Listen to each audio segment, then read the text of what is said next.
आपके साथ हैं सुप्रीम कोर्ट के जाने माने वकील डॉक्टर एपी सिंह। तो आइए सुनते हैं डॉक्टर एपी सिंह से पालघर घटना के बारे में। सर, क्या पालघर घटना का जिम्मेदार किसको मानते हैं आप? देखिए, पालघर घटना प्रशासन की, शासन की, सिस्टम की, तंत्र का फेलर है। देखिए, हमारे समाज में असामाजिक तत्व तो ही हैं ही, अराजकतावादी तत्व तो हैं ही।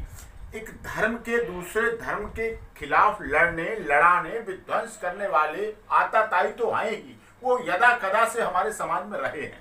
लेकिन विषय ये है कि क्या वहां पर, देखिए, दुख ये घटना का इतना दुख नहीं है।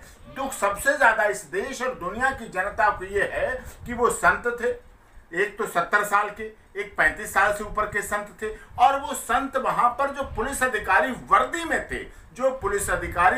में थे, आर्म्स एमुनेशंस के साथ थे, उनका हाथ पकड़ के, उनके साथ लग के, उनके पीछे छुप के, उनके साथ दुबक के अपने को बचने का पूरा जिंदगी मांग रहे थे। वो जिंदगी को उनसे भीख मांग रहे थे। और दूसरे लोग जो आतताई थे, जो एक तरह से गुंडागर्दी, जो वहां पर हुआ क्राइम, इतना बड़ा संगठित क्राइम हुआ, एसोसिएट क्राइम हुआ, और सोची समझी साजिश के तहत क्राइम हुआ, एक षड्यंत्र के साथ क्राइम हुआ, क्योंकि वहां लाठी डंडों और इस तरह के जो डेडली वेपन, इसकी क्या जरूरत थी, और वो उनके साथ हुआ।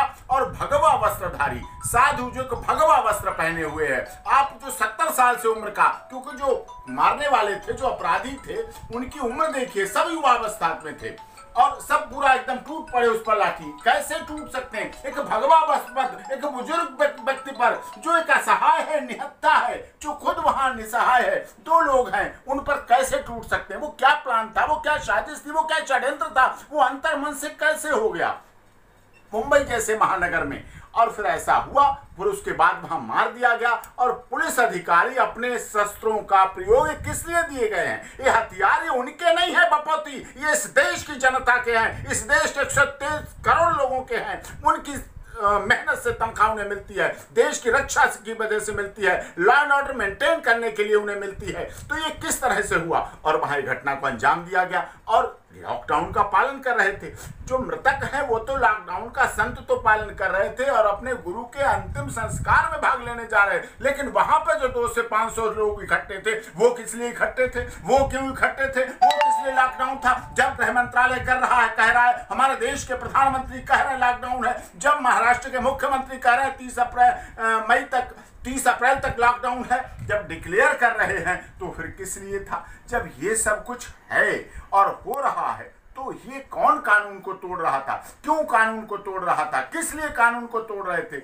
विषय ये है, हमारी धरती संतों की रही है, और संतों की धरती में, संत महापुरुषों की धरती में, एक तरफ तो रामायण जैसा सीरियल चल रहा है, और उसमें संतों की महिमा को किस तरह से इतिहास हमें बता रहा है, और वहां पर ऐसा हुआ। तो आप मानते हैं कि इस घटना से बचा जा सकता था? इस घटना से बिल्कुल बचा जा सकता था, अगर पुलिस प्रशासन अपनी जिम्मेदारी को निभाता, जो उन्हें ड्यूटी, जो कहते हैं यहाँ पे धर्म की रक्षा के लिए, सत्य की रक्षा के लिए अपराधियों से उन्हें जूझता है, उनके कैप पे लिखा जाता है, जो उन्हें शपथ ग्रहण लेते हैं, जो शपथ लेते हैं, जिस बात की वो कसम खा के नौकरी लेते हैं, उन्होंने उसका निर्वहन नहीं किया, उनकी गलती है। और इस बात की गलती शासन और प्रशासन को मिलकर उन पर डालना चाहिए, जिससे आगे भविष्य में ऐसी घटनाएं न हो सके। तो सर, इस मुद्दे पे संतों की क्या मांग है? संतों की देखिए, न्यायिक बहुत उच्च स्तरीय जांच हो, और जितने भी अपराधी हैं वहां पर सबकी कॉमन इंटेंशन थी, कॉमन इंटेंशन के द्वारा किया गया अपराध सबके द्वारा ही माना जाएगा। ये नहीं माना जाएगा 5 लोगों की हत्या, लाठी से हत्या हुई,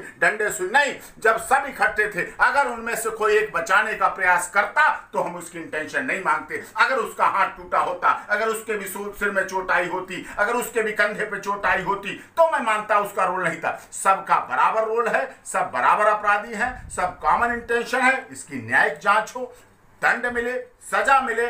और दूसरी बात, जो संत हैं उनको, जो 2 संत थे और उनका तीसरा ड्राइवर था, वो भी इनके साथ था, उनको कम से कम 1-1 करोड़ रुपया, क्योंकि वो भी कोरोना के उसमें शहीद हुए हैं, वो भी कोरोना के शहीद हैं, कोरोना के दौरान उनकी मौत हुई है, तो कम से कम महाराष्ट्र सरकार उनको 1 करोड़ रुपए उपलब्ध कराए और उनके आगे की जो व्यवस्थाएं हैं उनको सुचारू रूप से करे।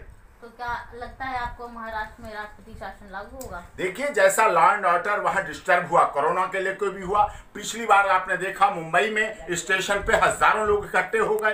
आज पालघर में 4 दिन पहले आप देख रहे हैं वो इकट्ठे हो रहे हैं। खबरों को दबाया गया, सूचनाओं को दबाया गया। जब ये हत्या हो चुकी थी, मॉब लिंचिंग किस बात की? जब मॉब ही नहीं इकट्ठा हो सकता, 10-15 लोग ही नहीं इकट्ठे होने का कानून है, 144 लगी हुई है, इमरजेंसी लगी हुई है, सब जगह लॉकडाउन है। किस लिए इकट्ठे हुए? किस साजिश के तहत इकट्ठे हुए? किस षड्यंत्र के तहत इकट्ठे हुए? उनकी मानसिकता क्या थी? उनकी मानसिकता विक्षिप्त थी, वो मानसिक रोगी थे। और ऐसे मानसिक रोगियों का इलाज कठोर से कठोर दंड करा के करना चाहिए और राज्य सरकार को भी जिम्मेदारी लेना चाहिए।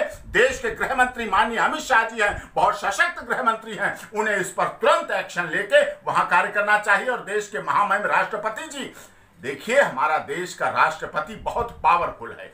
लोग कहते रहते हैं वो रबड़ की मोहर है, लेकिन मैं चाहता हूं कि देश के महामहिम राष्ट्रपति इस पर कठोर कदम उठाते हुए, एक 2-3 संतों की नहीं, 2 संतों और उनके ड्राइवर की हत्या का मामला नहीं है, ये सनातन संस्कृति की ऊपर हमला है और उस पर एक्शन लेके राष्ट्रपति शासन लागू होना चाहिए, जिससे लॉ एंड ऑर्डर मेंटेन हो सके। क्योंकि कोरोना भी सबसे ज्यादा महाराष्ट्र में फैला है, इसके भी वही दोषी है।